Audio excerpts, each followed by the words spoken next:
સીબીએસઈએ તમામ શાળાઓમાં real time audio visual recording સાથેના હાઈ રિઝોલ્યુશન સીસીટીવી કેમેરા લગાવવા માટે ફરજિયાત નિયમ લાગુ કરી દીધો છે.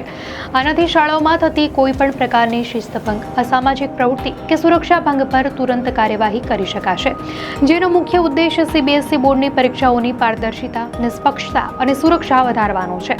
મુખ્ય દરવાજા, વર્ગખંડો, લેબ, લાઇબ્રેરી, કેન્ટીન, કોરિડોર, સીડીઓ અને રમતનું મેદાન અને બહારના શૌચાલય સહિતના તમામ મહત્વપૂર્ણ સ્થળોએ કેમેરા લાગશે. વિદ્યાર્થીઓની સુરક્ષા સુનિશ્ચિત કરવા માટે સીબીએસઈના સચિવ હિમાંશુ ગુપ્તાએ બોર્ડની તમામ શાળાઓમાં આ આદેશ જારી કર્યો છે.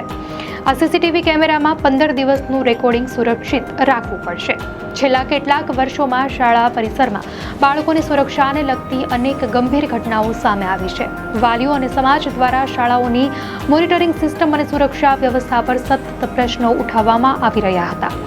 એવી અપેક્ષા છે કે આનાથી શાળા વહીવટમાં પારદર્શિતા અને જવાબદારી પણ વધશે, જેના પરિણામે સમગ્ર શૈક્ષણિક માહોલ વધુ વિશ્વાસપાત્ર બનશે. દર્શક મિત્રો, આવી જ ટ્રેન્ડિંગ ન્યૂઝ માટે ધ લોકસત્તા ચેનલને સબસ્ક્રાઇબ કરો.